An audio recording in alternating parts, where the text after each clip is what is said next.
Salam juga, Dev. Kita di sini mau buat apa nih? Kita di sini akan membahas sesuatu.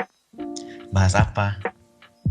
Kita akan membahas tentang kolonialisme, imperialisme, dan dampaknya bagi NTT. Wah, menarik. Kira-kira bagaimana bentuk kolonialisme yang ada di NTT?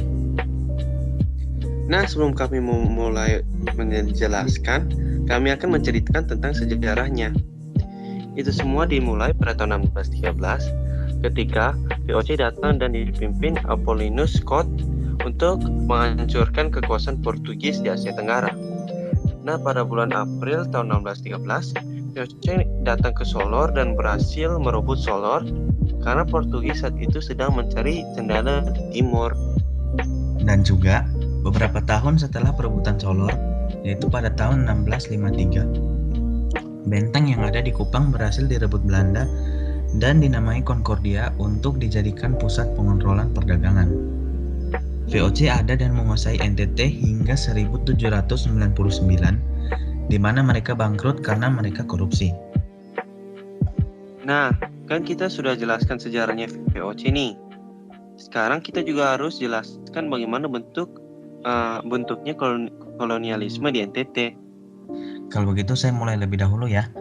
Jadi, pada 1655, Oberhof Jacob Verheyden melakukan kontrak atau Korte Verklaring pertama pada tanggal 2 Juli 1655 di Amarasi, Sonbai, Amabi, dan Kupang.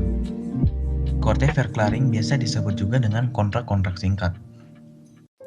Nah, bentuk kolonialisme dengan membuat kontrak singkat dengan raja-raja lokal disebut dengan sistem networking atau memperluas wilayah kekuasaan dengan membangun relasi dengan orang yang berpengaruh. Wah, sistem networking merupakan bentuk kolonialisme yang dilakukan VOC ya. Selanjutnya saya juga ingin beritahu bagaimana bentuk kolonialisme di Kerajaan Belanda.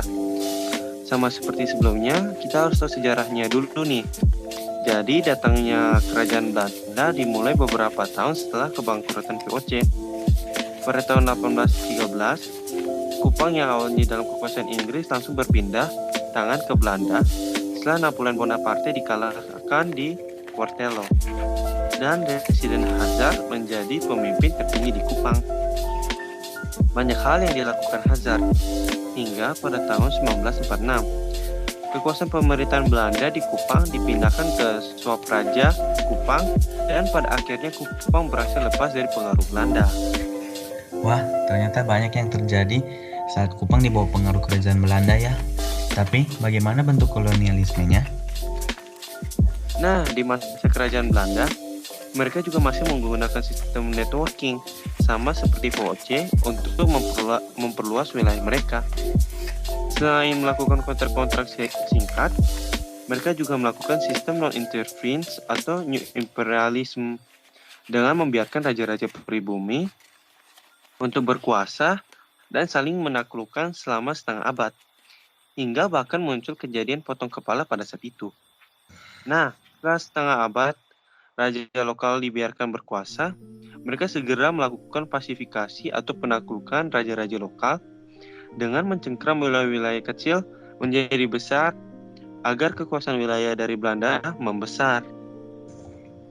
Wah, ternyata begitu ya bentuk kolonialismenya. Namun, bagaimana respon dari masyarakat NTT pada saat itu? Nah, pada zaman VOC, pada masa itu perang dan persaingan antara penguasa pribumi itu adalah hal yang normal loh. Pada saat itu, masyarakat diberikan dua pilihan, yaitu bekerja sama dengan VOC atau melawan mereka. Tetapi pada masa itu, bekerja sama dengan Belanda dianggap biasa dan tidak terlalu dipikir panjang. Dan biasa orang yang melawan adalah orang yang tidak puas dengan apa yang didapatkan. Wah, menarik ya. Saya juga ingin kasih tahu nih bagaimana respon masyarakat NTT saat masa pemerintahan kerajaan Belanda. Bagaimana responnya? Nah, hal yang menarik di sini adalah sama seperti di zaman VOC, mereka hanya punya dua pilihan, yaitu menjadi bagian Belanda atau melawan. Di zaman ini, angka perlawanan melonjak dikarenakan adanya pasifikasi. Hal ini juga menyebabkan raja lokal tidak nyaman dikarenakan cengkraman Belanda yang makin kuat terhadap mereka, sehingga mereka melakukan perlawanan. Contoh perlawanan yang terjadi pada saat pasifikasi terjadi itu ada perang Niki-Niki, perang Bipolo, perang Babuin, perang Kolbano, dan lain-lain. Menarik sekali ya. Kira-kira kamu penasaran nggak apa saja dampak yang ditinggalkan saat pemerintahan VOC? Penasaran sih? Kalau begitu saya akan bantu jelaskan. Jadi, di masa VOC tidak banyak warisan yang ditinggalkan bangsa kolonial. Warisannya dimulai dari bahasa Kupang yang dibentuk dari bahasa daerah dan bahasa Eropa. Ada juga marga dari Eropa seperti Colnell, Wignan, dan Timenti. Marga ini muncul padahal sebenarnya Colnell, Wignan, Timenti adalah nama jabatan. Selanjutnya ada juga keturunan Eurasia yang merupakan warisan dari bangsa kolonial. Materi kultural yang diwariskan itu ada senapan tumbuk dari Belanda, motif selimut yang pada saat itu hanya bisa didapatkan oleh daerah yang dekat dengan Potala India, yaitu sabunan rote, minuman keras yang disuling sampai jernih, jadi sebuah sopi juga dari Belanda, dan bangunan fisik seperti Concordia. Kampung Solor juga merupakan salah satu warisan yang diberikan Belanda. Pada waktu itu, Muslim Solor diajak bekerja sama oleh Belanda untuk melawan Portugis dengan memakai sistem musuh dari musuhku adalah teman. Yang artinya bahwa Muslim Solor yang merupakan musuh dari Portugis dapat dijadikan lawan untuk melawan Portugis oleh Belanda. Yang terakhir adalah tata kota yang tersusun dan berpola mulai dari rumah residen, kantor kejaksaan, dan kantor keyakinan. Untuk warisan agama, kekristenan muncul di Rote karena pada saat itu perbudakan masih sangat kuat, dan untuk menghindari serangan dari kerajaan lain, kerajaan di Rote menjadikan kerajaannya menjadi kerajaan Kristen sehingga mendapat perlindungan dari pemerintahan Belanda. Banyak juga ya warisan dari masa VOC. Nah, habis ini kan kita mau bahas tentang warisan dari kerajaan Belanda nih. Tapi sebelum masuk ke warisan pada kerajaan Belanda, saya ingin beritahu suatu fakta menarik loh. Fakta apa tuh? Kamu tahu nggak sih istilah autokrate? Nah, ternyata autokrate itu istilah yang muncul karena sekolah pertama di NTT didirikan di Rote loh. Menarik. Kalau begitu, bagaimana warisan yang ditinggalkan pada masa kerajaan Belanda? Warisan yang diberikan ada banyak, mulai dari pola pemukiman ke aneka ragam etnik. Muncul beberapa infrastruktur modern seperti pelabuhan, sawah, babau, dan jalan raya yang dibuka antara Kupang, Babau, dan Kupang Atambua. Selanjutnya, warisan kultural yang diwariskan itu adalah heritage, rumah jabatan asisten residen. Lalu Fortuin dan Tangga 40 yang merupakan pusat dari Belanda. Yang terakhir itu adalah dampak dari segi pendidikan dan pertumbuhan nasionalisme. Wah, ternyata saat itu warisan yang diberikan tidak banyak, namun sangat berdampak hingga sekarang ya. Iya, saya juga penasaran sesuatu nih. Kamu kan biasanya tiap minggu ke gereja nih. Kira-kira pengaruh gereja pada saat VOC dan kerajaan Belanda itu apa? Oh, kalau begitu saya akan bantu jelaskan pengaruh gereja pada masa VOC ya. Jadi, gereja yang waktu itu merupakan bagian dari VOC berperan secara internal dengan mengirimkan salah satu pendeta mereka untuk menjaga kerohanian para pegawai VOC pada saat berlayar di kapal. Penyebaran Kristen juga terjadi pada saat kekuasaan Belanda loh. Oh, ternyata begitu ya pengaruh gereja saat masa VOC. Kamu penasaran juga nggak bagaimana pengaruh gereja saat masa kerajaan Belanda? Penasaran dong. Jadi gereja pada saat itu berkembang dengan sangat lambat dikarenakan sistem organisasi gereja pada saat itu. Gereja dulunya dipimpin oleh raja atau ratu dan pendeta ada di bawah Kementerian Perdagangan. Misionaris dari Belanda agresif dalam menyebarkan agama kepada kalangan lokal dan pedalaman sejak awal abad ke-19. Dan gereja mulai berdiri sendiri pada tahun 1947. Wah, ternyata yang memimpin gereja dulunya adalah kerajaan ya.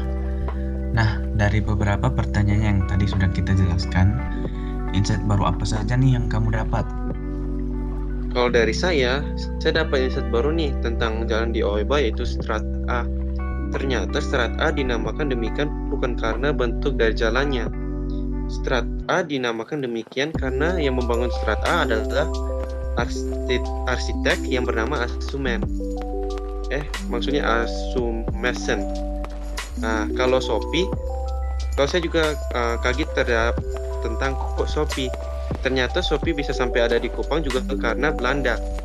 Belanda mengajarkan orang-orang pribumi pada masa itu untuk menyuling minuman keras hingga jernih dan menghasilkan Shopee. Wah, menarik. Saya juga dapat insight baru nih. Pertama kali saya mendengar tentang otak rote, saya mengira arti dari kata tersebut itu adalah untuk menghina atau menjelekkan orang rote. Namun, dugaan saya itu ternyata salah. Ternyata otak rote merupakan sebutan yang diciptakan itu karena sekolah pertama yang ada di NTT itu dibuat di Rote. Wah, ternyata banyak insight baru ya yang didapatkan dari podcast sejarah kali ini. Jika Belanda tidak datang ke Tanah Timur, banyak sejarah yang akan berubah. Penduduk Timur tidak akan mengenal Shopee, tidak akan mengenal sebutan otak rote, dikarenakan tidak adanya sekolah yang dibangun di NTT. Bahkan orang-orang pribumi tidak akan mengenal sosok Allah yang hebat jika Belanda tidak datang dan menyebarkan agama Kristen ke Pulau Timur. Dan sejarah yang terjadi di Pulau Timur ini, terkhususnya Kupang, saya belajar bahwa tangan Tuhan tidak terlepas dari sejarah. Semua kejadian yang telah terjadi di Pulau Timur semuanya terjadi karena kedaulatan Tuhan. Apa yang Tuhan inginkan untuk terjadi, semuanya akan Ia lakukan hingga tujuan dan rencana yang dikehendakinya tercapai. Tuhan mendatangkan Belanda ke Pulau Timur bukan untuk membuat orang Timur menderita, melainkan dengan tujuan yang jelas, yaitu membuat orang Timur mengenal siapa itu Tuhan. Penyebaran yang dilakukan Belanda membuat orang Timur menjadi orang yang mengenal dan takut akan Tuhan. Nah, itu adalah akhir dari podcast kami. Sekian dan terima kasih.